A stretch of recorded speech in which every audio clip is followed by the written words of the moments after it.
program with There's Something About a Soldier. Dear winter, with your icy snow, flash the echoes in the valleys, hidey, hidey, ho. Dear winter,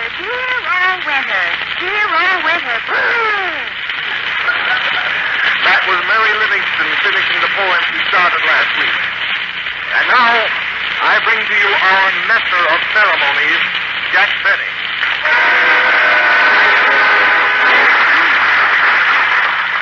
Hello again. This is Jack Benny, the Earth Galloper. Remember? Coming to you with all the late news events through the courtesy of the Bronx Express, in conjunction with the literary Post-Chronicle Gazette Journal of Red Hook, Long Island. Here we go. Athens, Greece. Sam Insult given 5 days to leave Greece. When he asked them where he could go, the Greeks had a word for it. Paris, France. France again elects president is now one up on Cuba. Cuban president looks worried and threatens to even the score. The score is now even.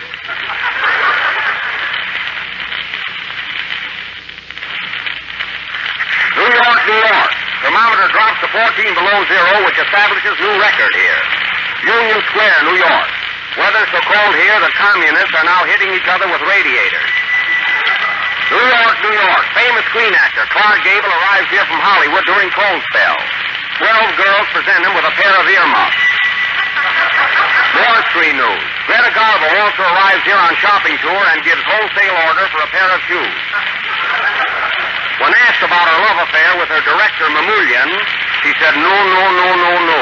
But from the look on Mamoulian's face, it is yes. However, that's none of our business. It is rumored that Frank Black will entertain these stars while in New York and has 4 slots reserved in the automat. More screen news. Jimmy Durante also heading east. His nose is already here, and Durante will arrive in the morning. More Garbo news. Garbo spends vacation taking in all the Broadway shows. When interviewed, said she would like to see Katharine Hepburn in The Lake. When Hepburn was interviewed, said she'd like to see Garbo in the Hudson River. Jealousy, huh? That's all, folks. Pardon me. Flash, Park Avenue, New York, 9 p.m. 3,000 gigolos out on strike. They want the extra nickel the wives are giving their husbands for car fare. Flash, Flushing, Long Island. That should be Flush. 10 p.m. Man kills wife for bidding 2-no trump without a spade or diamond in her hand. 11 p.m. Man is acquitted and the bridge game continues. Nudist Colony, New Jersey. Flash. Weather so cold here that groundhog goes back in his hole, followed by nudist. Oh, they can't take it, eh? Jack. What is it, Mary? Can I read one now? Yes, Mary, but just fast, remember. All right. New York. Gold arrives here without a nose. When interviewed, says he still smells. That's local, folks. Flash, NBC Studio, New York. Aloys Havrilla, now standing on soapbox addressing his Chevrolet audience. And flashes come to us from everywhere that orders for the new 1934 Chevrolet are literally pouring into the factory. Crash! Aloys Havrilla falls off a soapbox. Smash! Play, Frank. Very good. That was Frank Black and his orchestra playing the European song hit Without That Certain Thing. And now, say, Mary, I noticed you brought a couple of suitcases up to the studio tonight. Say, what's the idea? Well, Jack, I'm going on a little vacation. Jealous? No, Mary, I'm not jealous, but where are you going? Where am I going? I'll give you 3 guesses. If you were me, where would you go this time of the year? Oh, I don't know. Hey, if I were you. Say, Black, if you were Mary and had a week off, where would you go? Me? Well, I don't know. I like the Riviera, Nice, Monte Carlo. That's a nice weekend trip, yes. We can make that. Where would you go, Parker? Oh, I'd take a little jaunt to Egypt, Africa, or maybe the Orient. A little jaunt. A little hike through India would be nice for the weekend. How about you, Havril? Where would you go if you had a week off? Oh, I'd take a little sail down to the South Pole and see how Admiral Byrd is doing. Of course, you'd stop off at New Zealand and pick up a sandwich. Yes, you get hungry being on the water all day. Oh, certainly, of course. But what would you do after you got down to the South Pole? Well, I like ice skating and hockey. Oh, surely. Then in between between times, you could introduce the knee action wheels down there, you know. To whom? Why, there's nothing down there but penguins. Well, their money is worth anybody. By the way, Jack, where would you like to go for a week? Oh, I don't care particularly. You know, any place I hang my hat is home. Easy for 13 years. Oh, you nasty individual. Say, who's making this trip anyway? Oh, I'm sorry, Mary. It was sort of left you out of it. Well, I give up. Where are you going? I'm going to Florida, Jack. Oh, of course, Mary. Florida, down by the Gulf Stream. Yes, and I'm taking my golf clubs with me. You could have left that out. So you're going to Florida? My, am I?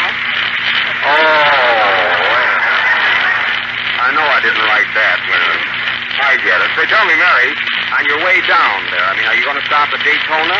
No, Jack, we don't go through Ohio. Oh, we don't. You know, there's a city down there I've always wanted to see. It's, everybody knows the name of it. It's, What? What city? What? well, it's, I know the name so well. Hurry up, Mary. I'm losing my temper. That's it, Temper, Florida. Oh.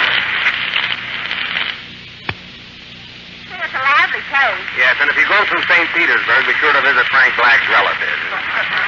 By the way, Mary, I'm going away, too. Tomorrow I'm going to Chicago to visit my sister. See, that's swell. We'll be on the same train together as far as Montreal. Montreal is in Canada. Oh, pardon me. I was holding this map upside down. Yes, I see.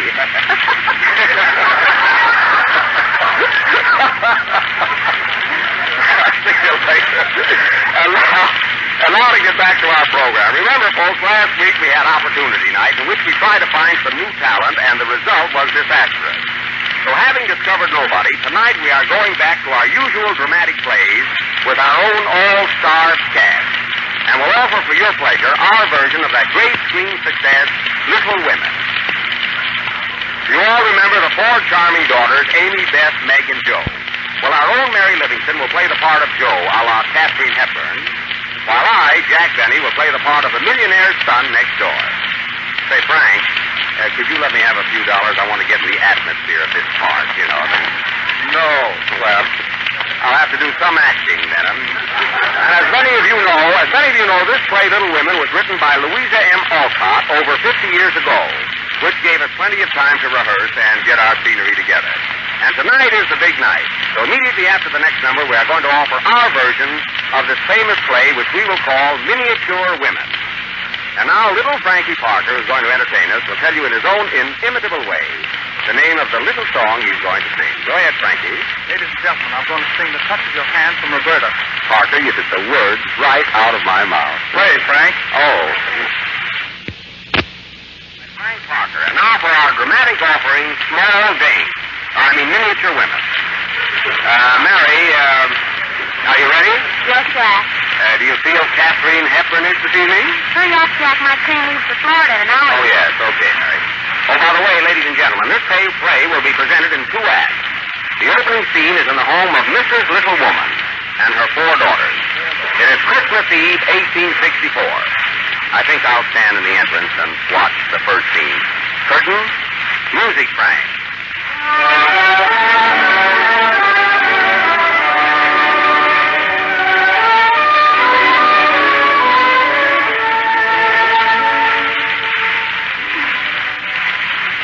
Christmas Eve. Oh, beautiful Christmas scenes this year. And I have so much to be thankful for. Four lovely daughters. Now what more can a woman ask? I wouldn't ask for any more. Sweet old ladies,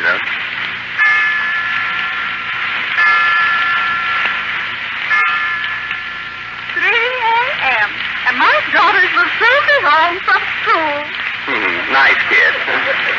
But then again, it might be night school, you know. You can't tell. Ah, here they come now. My little Joe, June, Jane, and Dee. How about Jen? That's the maid. Oh. Oh, Mother. Oh, Mother. Oh, you so cold out. Hello, Ma. Merry Christmas. Merry Christmas. And a Merry Christmas to you, my children. Look, Mama, I shipped in and brought you a nice Christmas present. Say, Vaping it ain't much, Mother, but it's only the talk. I just hope y'all gonna like this, Mom. You see, folks, these girls were brought up in different parts of New York, and it naturally affects their dialect, you know. Oh, my darling. It's wonderful to remember your dear old mother like this. What did you bring me, children? I brought you a nice pair of ice skates. Have a good time, Mama, and don't snitch. Mother's 75 years old, and they bring her ice skates. Oh, well, it's the thought. Oh, thank you, children. I'll hunt these the first thing in the morning and buy some food. I don't blame her. Hard to digest skates, you know. Oh, girl, where's Joe? Didn't she come in with you? No, Mama. I think she's out in the hen coop writing poetry. That's poetry. Yeah, she's out in the hen coop writing poetry. Poetry. That's all Joe thinks of. Sure, she's not writing poetry at all. I saw her out in the garden talking to that millionaire's son who lives next door. I'll say she is. That's where I saw her, Mom, talking to that rich neighbor next door. Cute little blonde from Dallas. I'm afraid we miscast this play, you know. Oh, that millionaire's son makes me sick. Always sending us presents, paying our rent, buying us food. We'd have starved a long time ago if he hadn't held us back. That's a shame. Oh, what's the matter, Mama? Why are you crying? Oh, it's nothing, Jane. But surely there must be something wrong. Tell us, Mother, what is it? I was just thinking. I only have 4 daughters, and Eddie Chandler has 5. Give Ida a little credit for that, Mom, you know. Mom, who's that man that keeps butting in all the time? I don't know, daughter. He's been hanging around ever since this play started. Sure, he's always making wisecracks. Go along with you, you dirty loafer, you. So long, folks. I'll see you later. Come on, children. It's 4 o'clock, and it's about time you were in bed. Tomorrow is Christmas, you know. Yes, Mama. Good night, Jane. Auf Wiedersehen. Good night, June, dear. Good night to you, Mother. Call me at 9 in the morning. Good night, Jane. Good night, Mom. I hate to complain, but I'm feeling awful badly.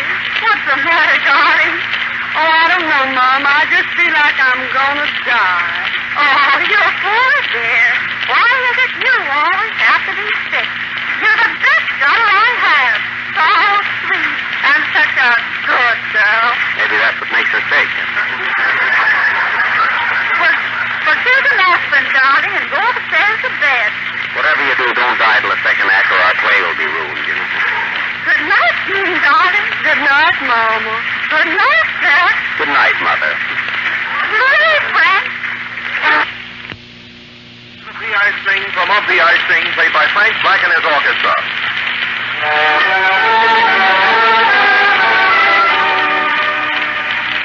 And now for the second scene of our play, Miniature Women. The next scene takes place 2 nights later by the old elm tree on the Gutgeld estate, where we find Tom Gutgeld waiting for his sweetheart, Joe, with whom he is madly in love. And the Chevrolet is the only car on the low-price deal with an E-action wheels, which has nothing to do with this play.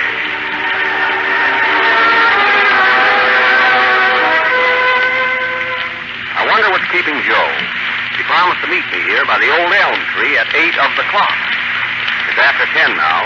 So while I'm waiting, I think I'll go home. Ah, here she comes now. Must have her heavy underwear on. Oh, well. Hello, Tom. Hello, Joe. How you feeling? Fine, Tom. Never felt better in my life. I sold my first poem today and got 60 cents for it. Ain't that good, Tom? Well, if it's that winter poem you wrote, you're some salesman. Ah, Joe, but we're not here to talk poetry. Let's sit here by this old elm tree. All right, Tom. Lovely? Uh-huh. And you? Mm-hmm. How much? Oodles. Eh? I said oodles. And you? 2 oodles. That's not bad in times like these. Say, Joe, we've known each other nigh under 15 years. We were brought up together. School day sweethearts. We've always lived next door to each other. Say, Tom, that gives me an idea for another poem. Oh, Joe. 15 years we have been together. Rain or shine all the time in fair or sloppy weather.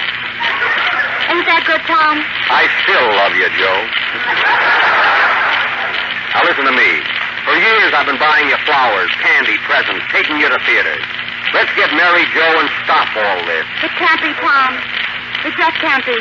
Oh, I do love you, Tom. But I'm a genius, and I have a career that I must strive and work hard for. Someday I'm going to New York, and I'll be famous. Then maybe I'll come back and marry you. I see. It might be 5 years. It might be 10 years. It might be 20 years. It might be 40 years. Stop. But I'll reach the top. And then I'll come back to you, if you still want me. I see. Will you want me in 40 years, Tom? In 40 years, even RKO won't want you. Oh, Tom, don't feel so bad. I'll always love you. And I'll always love you. And I'll always write to you. And I'll always write to you. And I'll always think of you. And I'll always think of you, too. But, Joe, why do you need this career? My father's a millionaire. Then I'll marry your father. But listen, Joe. No, Tom. The man I marry must be middle-aged, talented, gentle, kind, musical, and above all, economical. Oh, I know. You want Frank Black. Black? Who's he? Oh, he's another millionaire. That's only one man's opinion, folks. Who's that? That's Frank Black now. He's over there by the old oak tree with your sister Jane. Quiet. We'll listen. The last time, Jane, I asked you, will you marry me? Nine. I have a future behind me.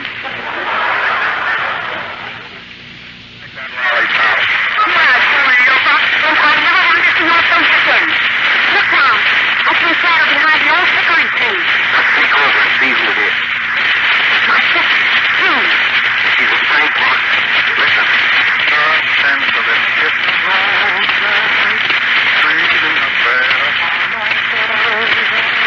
Sure, this won't help me. I wouldn't marry John McCormick. Well, he was telling me. That's good, sweetheart. Say the word that will make me the happiest man in the world. Will you marry me? No. Ah, that's the word.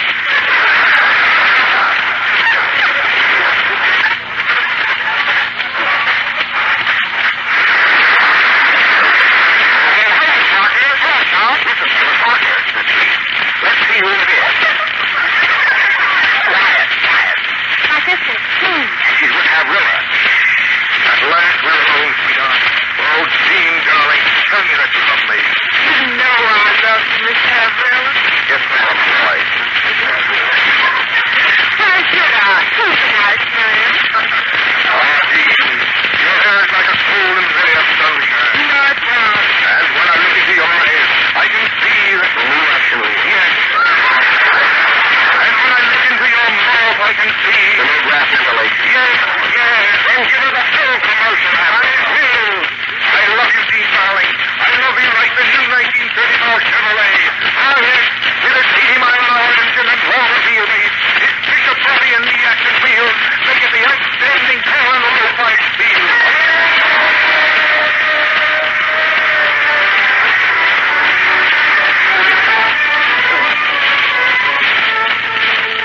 Well, that was fine. I think everyone gave a swell performance. And now, folks, let me introduce the cast of our play, Miniature Women. Of course, you all know Frank Black, Frank Parker, and Aloy Avrilla. Now I want you to meet the lady who played the part of the girl's mother, Miss Maud Hackett. And next, Mary Livingstone, who played Joe, a la Kathleen Hepburn. Say something, Mary. Thank you very much. I'm so glad you all like me. And I'll be up again sometime. Good night, everybody. And now the girls who played the three sisters. Say something, girls.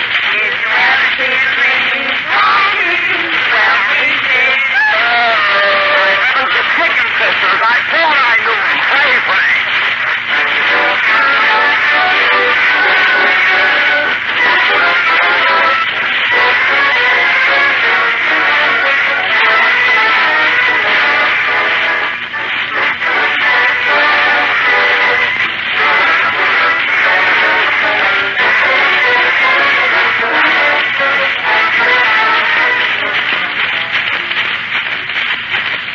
This is the last number of the 19th program of the 11th of February.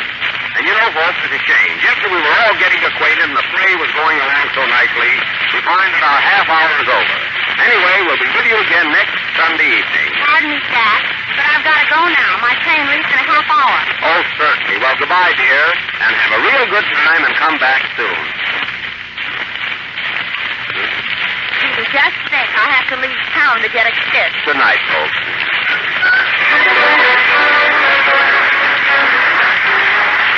This program has come to you through the courtesy of the Chevrolet Motor Company, world's largest builders of automobiles.